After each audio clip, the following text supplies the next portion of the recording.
Good morning everyone and welcome back to my channel Shampa life ব্লগে সবাইকে স্বাগত আর সবাইকে ভালোবাসা জানিয়ে এখান থেকেই নতুন ভিডিওটা শুরু করছি। সবাই সম্পূর্ণ ভিডিওটা অবশ্যই দেখবে। আর আমার একটু ঠান্ডা লেগেছে, ওই জন্য কথাটা একটু ভার ভার হয়ে গেছে, কারণ ঠান্ডা গরম পড়ছে, তো ওই জন্য আমার একটু ঠান্ডা লেগেছে, মানে প্রচুর ঠান্ডা লেগেছে, আমার মাথা ব্যথা সব যন্ত্রণা করছে। তো যাই হোক, এই ভিডিওটা গ্রামের ভিডিও, তোমরা দেখলে বুঝতে পারছো। আমি যাচ্ছি ডুমুর তুলতে। ডুমুর কি সেটা তোমরা দেখলেই বুঝতে পারবে, যেহেতু আমরা গ্রামে ছিলাম কটা দিন, এবার যাব একটু গড়িয়াতে। ওই জন্য কটা সবজি, কিছু বাড়ির কিছু কিছু সবজি তো নিয়ে যেতেই হবে।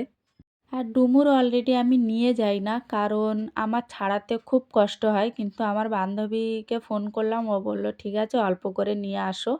আর তোমাদের দাদার যেহেতু শরীর খারাপ, যেখান থেকে হয়েছে সেখান থেকে একটু বেছে খাওয়ানো হচ্ছে প্রচুর। আর এই যে দেখো, প্রচুর পরিমাণে ডুমুর হয়েছে, আর জালি জালি ডুমুর। কিন্তু আমার শাশুড়ি মা, যখন আমরা বাড়ি আসি তখন আমার শাশুড়ি মা পুরো কেটে পরিষ্কার করে ধুয়ে একদম দানা ছাড়িয়ে দেয়। আর রান্না করলে সবাই খেতে পছন্দ করে, কিন্তু কাটতে প্রচুর কষ্ট হয়। তো আমি বেশি বড় দেখে দেখে নেব না। বেশি বড় দেখে নিলে কি হবে, ভিতরের বীজটা একটু মানে পেকে যাওয়ার মতো হয়েছে, ওই জন্য আমি বেশি বড় দেখে নেব না। একটু ছোট ছোট দেখে নেব। আর একদম জালি জালি যেগুলো আছে সেগুলোকে তোমার তো দানা ছাড়াতেই হবে না, জাস্ট চারটে মানে আলু যেরকম কাটে 4 ভাগ করে, ওইরকম 4 ভাগ করে কেটে দিলেই হয়ে যাবে, কিন্তু বড়গুলো তোমার দানা ছাড়াতে হবে। আর আমার ক্যামেরাম্যান হচ্ছে আমার মেয়ে, ওনাকে তো বারবার বুঝিয়ে বলতে হয় এভাবে করে দে ওভাবে করে দে, কিন্তু আমার গ্রামে আসলে আমার মেয়ে ছাড়া কেউ ভিডিও করে দেয় না। তোমাদের দাদা তো তোমাদের দাদার তালে ব্যস্ত থাকে, ওনার তো মানে কি বলবো, খেলার জায়গায় যেতেই হবে। যাই হোক, বন্ধুবান্ধব যেখানে আছে সেইখানে, আর আমাদের তো বাড়ির থেকে বেরোনোর উপায় নেই, বাড়িতেই থাকতে হবে। ওই জন্য আমি বাড়ির ভিডিওটাই বেশি করে, আমি বাইরে অতটা বেরোই না। আর আমার এত ঠান্ডা লেগেছে, আমার কান যন্ত্রণা করছে, কানও ব্যথা হয়েছে। তবু এই ভিডিওটা আমি এডিটিং করছি অনেক পরে। তো আমার রাত্রে করে জ্বরও আসছে, জানি না কিসের জন্য, ওয়েদার চেঞ্জ হচ্ছে তার জন্য। আর এই যে দেখো, ডুমুর তুলতে গিয়ে না আমি পড়ে যাই। আর সোয়েটারটা আমি নতুন সোয়েটার, এটা ক্যানিং থেকে আসার সময় নিয়েছি, কিন্তু আমার গায়ে বড় হয়ে গেছে, ভাবছি মেয়েকে দিয়ে দেবো, কারণ মেয়ের গায়ে এটা ঠিক হবে। আর আমি ডুমুর তুলতে যেয়ে ডুমুরের আঠাটা পুরো সোয়েটারের গায়ে লেগে গেছে। আমি জাস্ট ক্যানিং থেকে এনেছি, এইটা পরছি 2 দিন হয়েছে। তো আমার মেয়ে বলছে, মা আমার জন্য কেন আনোনি? আমি বললাম যে আমি আনলে তো তোর পছন্দ হবে না, কিন্তু তোর যদি এটা পছন্দ হয় তুই নিয়ে নে। কিন্তু সোয়েটারটা অতটা খাস নয়, ভালো নয়। আমি নিয়েছি ঠিক আছে, কিন্তু এই ক্যানিংয়ে এটার দাম নিয়েছে 400 টাকার মতো, একদম পুরো ঠকিয়ে নিয়েছে যেটা বলে। আর আমরা গড়িয়াহাটে শপিং মলে একটা দেখেছিলাম সোয়েটার, সেটা মানে দেখার মতো সোয়েটার, কিন্তু দামও আছে 1400 1500 এরকম সামথিং, এরকম কিছু আছে। কিন্তু সোয়েটারের মতো সোয়েটার, আর অনেকটাই আমার ডুমুর তোলা হয়ে গেছে। তো দেখো বন্ধুরা, তোমাদের সঙ্গে কথা বলতে বলতে অনেকটাই ডুমুর তুলে নিয়েছি। আমার মেয়ে বলছে মা আর তুলতে হবে না, কিন্তু আমি বুঝতে পারিনি অতটা নিয়েও যাওয়া অসম্ভব, যেহেতু ব্যাগ ভর্তি হয়ে যাবে। আর বড়িও দিয়েছে অনেকটা, যেহেতু কুমড়ো, শীতকালে কুমড়োর বড়ি, সেটা কিভাবে দেয় সেটা তোমাদেরকে আমি দেখাবো। চলো, আমার কাকি শাশুড়ি মা আজকে বড়ি দিচ্ছে, আমি সেখানে চালে উঠে যাব, মানে ঘরের চালে ওখানে দেওয়া হয়, রোদ্দুরটা সারা দিন পাবে ওই জন্য।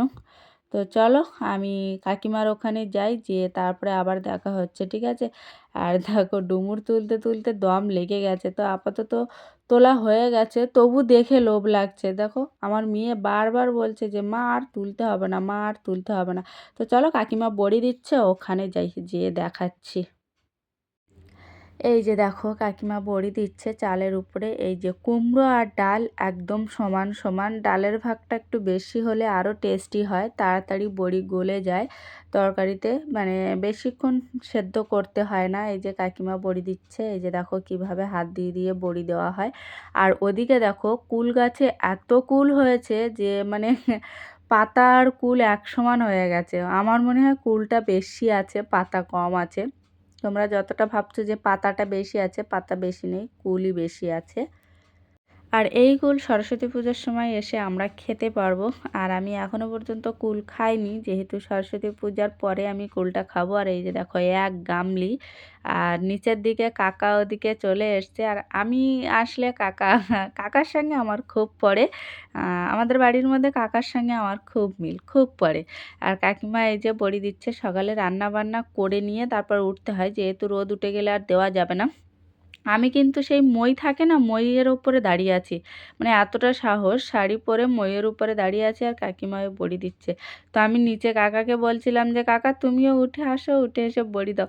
বলছে দূর পাগলি, আমি দিতে পারি, এরকম আর কি। আর নিচে বড়ি দেওয়া যাবে না, যেহেতু কুকুর বিড়াল ঘোরাফেরা করে, ওই জন্য নিচে বড়ি দেওয়া যাবে না, চালে দিতে হচ্ছে। আমিও বড়ি দিই কিন্তু দেওয়া যাবে না, কারণ কাকিমা দিচ্ছে। আমাদের বড়ি দিলে আমি দিতাম, আর আমি দিলেও দিতে পারি, কাকিমা দিচ্ছে কিন্তু আমি এখন হাত দেব না। কাকিমা দিচ্ছে দিক, আমার যেহেতু কাজ আছে। আর মা তো রান্না করছে, আমি যাব আবার ফের সবজি তুলতে। আর কুলের উপরে রোদটা পড়েছে, পুরো কুল কিন্তু পেকে গেছে। তো যাই হোক, কাকিমার সঙ্গে কথা বলছিলাম যে আমার বাপের বাড়ির ওখানে গেছিলাম তো, আর ওখানে আমার ননদ আছে, মানে কাকিমার ছোট মেয়ে। তো সেই কিছু জিনিস পাঠিয়েছিল, সেইগুলো নিয়েই কথা হচ্ছিল। তো আমি বললাম যে আমি যাইনি, ওর দাদা গেছিলো, আমি এই সাইডে দাঁড়িয়েছিলাম, ওই মাসিদের বাড়ি, ওই জন্য। আর ওদিকে কাকা এসছে, কাকাকে আমি বলছিলাম পড়িতাম, আর কাকা আমার সঙ্গে এরকম করছে। তা আমি এবার নেমে যাব, যেহেতু মইয়ের ওপরে দাঁড়িয়ে আছি।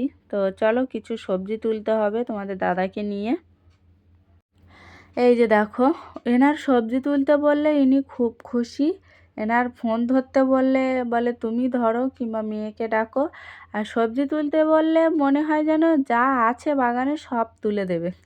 তো আগের দিন মা বলেছে যে কটা টমেটো তুলে দিতে, উনি সব তুলে নিয়ে চলে গেছে, মানে লাগবে 6টা 7টার মতো। উনি ওই যে কাগজটা দেখতে পাচ্ছ, কাগজের হাফ তুলে নিয়ে চলে গেছে। তো যেটা বলছিলাম, সবজি বাগানে আসলে এত লোভ লেগে যায় যে কোনটা ছেড়ে কোনটা তুলবো। আর এই যে টমেটো গাছগুলো দেখতে পাচ্ছ, এই গাছগুলোর কিন্তু কোনো সার ওষুধ দেওয়া নেই, জাস্ট গোবর দেওয়া আছে, আর কিচ্ছু দেওয়া নেই। কিন্তু গাছের চেহারা দেখেছো? গ্রামের সবজি হ্যাঁকা হোক ব্যাকা হোক, তার একটা স্বাদ আছে, কারণ কোনো সার ওষুধ তো দেওয়া নেই। তো তোমাদের দাদাকে সবজি তুলতে বললে উনি তো ভীষণ খুশি। আর এদিকে দেখো, আমি টমেটো নিচ্ছি আর কটা ধনে পাতা নেব। আর তোমাদের সঙ্গে কিছু আমার কথা শেয়ার করার আছে। অনেক দিন ধরে আমি জিনিসটা দেখছি দেখেছি, আর সব কিছু বুঝলাম, বুঝে তারপরে আমি তোমাদেরকে কিছু কথা বলবো। আমি বলছি, একটু বাদেই বলছি। তো বন্ধুরা, যে কথাটা বলার জন্য আমি বলছিলাম, আমি অনেক দিন ধরে অনেকের ভিডিও দেখছি না, আমার কাছের মানুষ যারা আছে তাদের ভিডিও আমি একদমই দেখতে পাচ্ছি না। আমি বারবার তোমাদেরকে বলেছি যে আমরা একটা খুব প্রবলেমের মধ্যে আছি, প্রবলেমটা যতক্ষণ না সলভ না হচ্ছে ততক্ষণ আমরা নিজেরাও শান্তি পাচ্ছি না, আর কোনো কিছু দেখতেও পারছি না, ইচ্ছে করছে না সেরকম। কিন্তু আমি একটা জিনিস লক্ষ্য করে দেখেছি, আমি কারোর ভিডিও দেখছি না বলে আমার ভিডিও কেউ দেখছে না। হ্যাঁ, আমি টাইমলি ভিডিও দিচ্ছি না, কিন্তু তবু তো দিচ্ছি। আমি হয়তো ডেলি ব্লগ দিতে পারছি না, কিন্তু সপ্তাহে হোক 2 সপ্তাহ পরে হোক একটা করে ব্লগ অন্তত দিচ্ছি, কিন্তু সেই ব্লগটা কেউ দেখছে না। আমার কাছের মানুষ যারা আছে তারা তো দেখছেই না, তারা ভাবছে যে ও তো আমার ভিডিও দেখে না, আমি কেন ওদের ভিডিও দেখব। কিন্তু একটা জিনিস কেউ বোঝার চেষ্টা করে না, যে নিশ্চয়ই ও কোনো প্রবলেমে আছে বা কোনো কিছু হয়েছে, ওই জন্য ও দেখছে না। কিন্তু সেই জিনিসটা অনেকে বোঝে, অনেকে বোঝে না। কিন্তু যখন কাছের মানুষ না বোঝে, তখনই বেশি খারাপ লাগে যে কি করলাম তাহলে। তো যাই হোক, আমি কাউকে হার্ট করার জন্য কথাগুলো বলিনি, কিন্তু যেটা হয়েছে বা হচ্ছে সেটাই আমি দেখছি, বা সেটাই তোমাদেরকে বললাম, যে আমি কারোর ভিডিও দেখছি না বলে কেউ আমার ভিডিও দেখছে না। তো ঠিক আছে, কোনো অসুবিধা নেই। আর তোমরা কথাটা একটু ভালো করে ঠান্ডা মাথায় ভেবে দেখবে যে কেন আমি কথাগুলো বললাম, আর আমি কাউকে হার্ট করার জন্য কথাগুলো বলিনি। তো যাই হোক, তোমরা সেইটা কোনো খারাপ মাইন্ডে নেবে না, কারণ আমার ভিডিও সত্যি কেউ দেখে না, কেউই দেখে না। তো যাই হোক, তোমরা যেটা তোমাদের ভালো মনে হয় সেটা করো, আমার এতে কোনো আপত্তি নেই। আর এদিকে দেখো সবজিগুলো আমি নিচ্ছি, আর ধনেপাতা দেখে আমার এত লোভ লাগলো, এত লোভ লাগলো যে মেয়ে বলছে যে মা আর নিও না, নষ্ট হয়ে যাবে। তো যাই হোক, একটু একটু করে সবজি তুলতে তুলতে অনেকটাই প্রায় সবজি তুলে ফেলেছি। আর নিয়ে যেতেও তো কষ্ট, তাই না? এখান থেকে সেই গড়িয়া পর্যন্ত নিয়ে যাওয়া, আর তোমাদের দাদা তো ঘর পর্যন্ত যায় না অনেক সময়, ও ডাইরেক্ট নিউ গড়িয়া থেকে দোকানে বেরিয়ে যায়। তো কি প্রবলেম, কিসের প্রবলেম সেটা অবশ্যই তোমাদেরকে জানাবো, যে কি কারণে আমি এটা করেছি বা এটা হচ্ছে। কিন্তু আমি কোনোদিন ভাবতে পারিনি যে আমার কাছের মানুষেরা এরকম করবে। তো যাই হোক, আমার চ্যানেলে তো এমনি সাবস্ক্রাইবার বাড়ছে না, বা আমি হয়তো ভিডিও পোস্ট করছি না সেই জন্য বাড়ছে না। তো যাই হোক, কোনো প্রবলেম নেই, হাল তো ছাড়বো না আমি, তাই না? কিন্তু মানুষের প্রবলেম কিন্তু সব সময় থাকে না, কিন্তু আমি এরপরে যখন ফিরবো তখন সবাই অবাক হয়ে যাবে, বলে না যে আই অ্যাম ব্যাক, তো সেই রকম। তো যাই হোক, আই অ্যাম ব্যাক যখন আমি আসব তখনই সবাই মানে পুরো অবাক হয়ে যাবে যে কিসের জন্য এতটা মানে চ্যানেলের ক্ষতি আমি করেছি, বা কেন ভিডিও দিইনি। চ্যানেলের ক্ষতি তো অবশ্যই হয়েছে, আর আমার কাছের মানুষ অনেকে আমার সঙ্গে মানে অনেক অনেক খারাপ ব্যবহার হয়েছে, সেই সব গল্প আমি তোমাদেরকে জানাবো। আর এই যে দেখো কপি নিয়েছি, বাড়ির কপি, এক এক করে ব্যাগ গুছিয়ে নিচ্ছি, যেহেতু ব্যাগগুলো গুছিয়ে রাখলে এরপরে চান করতে যাব, অনেক দেরি হয়ে যাবে, ওই জন্য আগের থেকে ব্যাগটা গুছিয়ে নিচ্ছি। তো তোমাদের একটাই কথা আমি বলতে পারি, যে কিসের জন্য এত কিছু হয়েছে সেটা সরস্বতী পুজোর পরে তোমরা সবটাই জানতে পারবে, আর সবটাই ক্লিয়ার করে দেবো। যেহেতু আমাদের উদ্দেশ্য ছিল সেটা অলরেডি প্রায় হয়ে এসছে, আর একটুখানি বাকি আছে, সেই জন্য আমরা তোমাদের দাদা বলল যে এখন কাউকে কিছু জানানোর দরকার নেই, ওই জন্য আমি জানাতে চাইছি না বা জানাচ্ছি না। কিন্তু তোমাদেরকে কথা দিতে পারি যে সরস্বতী পুজোর পরে আমরা সবটা ক্লিয়ার করে দেবো। তো যাই হোক, এদিকে সমস্ত সব কিছু আমি কমপ্লিট করে নিয়েছি। আর এই যে শাশুড়ি মা বড়ি দিয়েছে, দেখো কতটা বড়ি দিয়েছে, যেহেতু তোমাদের দাদা বড়ি খেতে খুব ভালোবাসে। তোমাদের দাদা কেন, সবাই বড়ি খেতে খুব ভালোবাসে, ওই জন্য একটু বেশিই বড়ি দিয়েছে। মানে একটা বড় কুমড়োর পুরো বড়িটাই আমাদেরকে দিয়ে দিয়েছে। তো তোমাদের দাদা বলল অন্য সবজি না নেবে, কিন্তু বড়িগুলো নেবে। আর এই যে দেখো আমার যন্তর, ইনি বাড়ি ওর ঠাকুরদা ঠাকুমাকে পুরো পাগল করে ছেড়ে দিচ্ছে। যেহেতু ওরা এখন গ্রামে আছে, আমরা একটু কলকাতাতে আছি, কারণ সেটা তোমরা সবটাই জানতে পারবে সরস্বতী পুজোর পরে, যে কিসের জন্য আমরা মানে ছেলে মেয়েকে গ্রামে রাখতে বাধ্য হয়েছি। সবাই স্কুলে যাচ্ছে, অলরেডি জানুয়ারি মাস শেষ হয়ে যাওয়ার মতো হয়েছে, কিন্তু আমার ছেলে মেয়ে এখনও পর্যন্ত স্কুলে যায়নি। তো কিসের জন্য যায়নি, কেন যায়নি, সবটাই জানতে পারবে সেটা সরস্বতী পুজোর পরে। আর এই যে দেখো আমি ঝাঁটা নিয়েছি, যেহেতু আমার একটু লাগবে, ওই জন্য আমি একটু শ্বশুরমশাইকে বললাম যে বাবা আমার একটা ঝাঁটা বানিয়ে দিতে হবে। তো চলো একবারে বেরিয়ে দেখা হচ্ছে।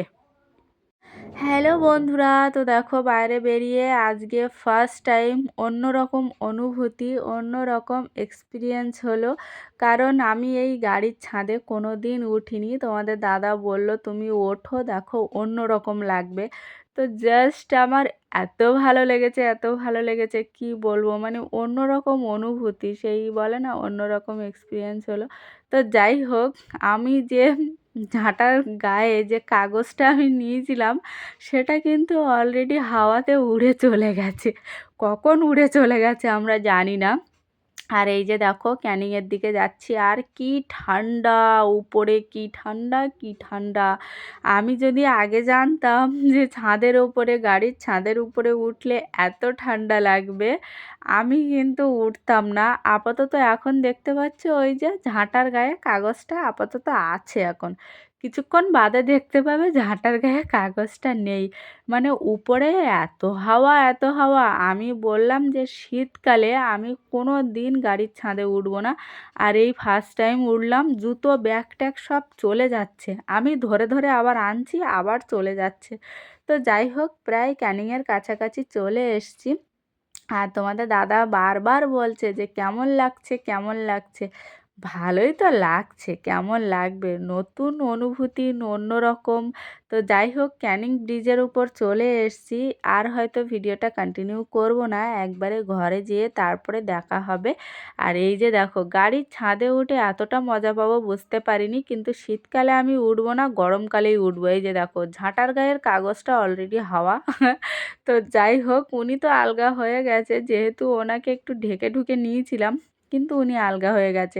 তো চলো ঘরে যেয়ে তারপরে দেখা হচ্ছে। তো এই যে দেখো, ঘরে চলে এসেছি। এবার ব্যাগ থেকে জিনিসপত্রগুলো বার করব, যেহেতু ব্যাগে তো এইভাবে সারা রাত রেখে দেওয়া সম্ভব নয়। আর কাপড় ছিল, বেড কভার ছিল, আমি এনেছি। কারণ সুতির বেড কভার দেখলাম যে সবটাই এক এক করে বাড়ি নিয়ে যাওয়া হয়ে গেছে, ওই জন্য আমি ফের আবার একটা নিয়ে চলে এসেছি। আর আমার শাড়িও অনেক সময় বাড়ির দিকে থাকে, আবার এখানেও থাকে, যেহেতু আমি সব সময় বাড়ি শাড়ি বয়ে নিয়ে যাই না, কারণ নিয়ে যাওয়াটাও সম্ভব না। সেই যখন যেতে হবে, ওই জন্য আমার বাড়ির আলমারিতে আমি ওটা রেখে আসি। আর এই যে দেখো, এই বেতো শাকগুলো শাশুড়ি মা দিয়েছিল, বলল নিয়ে যাও, কারণ এ ভালো থাকবে।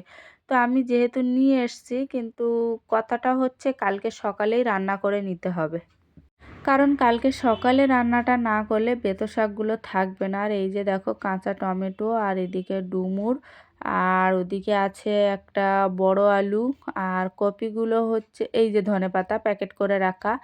আর এটা হচ্ছে বড় আলু, কিছুটা শাশুড়ি মা রেখেছে আর কিছুটা আমাদের দিয়েছে। এটা আমার ননদের বাড়ির থেকে দিয়েছিল, নিউ টাউন থেকে। ওটা আমাদের গ্রামের বাড়ি নিয়ে গেছিলো, গ্রামের বাড়ি থেকে আবার এখানে এসছে। তো খাওয়া হয়নি, আমাদের জামাই ছিল না, চলে এসছিল, ওই জন্য আমাকে কিছুটা দিয়েছে আর মা কিছুটা রেখেছে। আমার ননদের বাড়ি ওই আলুটা হয়েছে। তো এই যে দেখো, টুকটাক সবজি যা এনেছি 1 সপ্তাহ হয়ে যাবে। আর কাঁচা টমেটো বড়ি দিয়ে মাছ দিয়ে রান্না করলে তো উফ, যা লাগে। আর তোমাদের দাদা তো শীতকালে কপি, বিট, সিম এইগুলোই বেশি খাবে, বলে আমার ওইগুলোই বেশি দেবে, কারণ ওইগুলো ছাড়া ওনার নাকি চলে না। ওই জন্য বলে যে যতদিন শীতকাল থাকবে আমার কপি ভাজা করে দিবি। তো অ্যাকচুয়ালি কপি মানে বিট, কপি এগুলো খাওয়া খুব উপকার। কপির থেকে আমার মনে হয় বিটটা বেশি উপকার। আর এই যে দেখো ডুমুর, আমি কিছুটা রাখবো আর আমার বান্ধবীকে কিছুটা দেবো। আর এই যে দেখো, দেখলেও দারুণ লাগে, তাই না? তো আগেরকার মানুষ এইসব জিনিসগুলো খুব পছন্দ করতো, খুব খেত। আর আমার শাশুড়ি মা তো পুরো পরিষ্কার পরিচ্ছন্ন করে কেটে দেয়, আমি রান্না করি। আর এই যে দেখো বড়ি, কতটা বড়ি দিয়েছে। আর এবছরের বড়িগুলো এত সুন্দর হয়েছে, আর বছরের বড়িগুলো ভালো হয়নি, যেহেতু কুমড়ো বেশি হয়ে গেছিলো ওই জন্য। কিন্তু এবছরের বড়ি খুব টেস্টি হয়েছে। তারপরে দেখো, একটু চা বানিয়ে নিলাম, কারণ শরীর আর চলছে না। তো ভিডিওটা হয়তো এখানেই এন্ড করে দেবো, আর রাখবো না। তো আজকের যে কথাগুলো বললাম, একটু ভেবে দেখো যে কিসের জন্য কথাগুলো বললাম। তো সবাই ভালো থাকবে, সুস্থ থাকবে, সাবধানে থাকবে। গুড নাইট সবাইকে, আবার দেখা হবে নতুন ভিডিওতে। আর তোমরা কেউ সিরিয়াসলি মাইন্ডে নিও না, কারণ আমি খুব কষ্ট পেয়েছিলাম। তো যাই হোক, টাটা, দেখা হবে নতুন ভিডিওতে।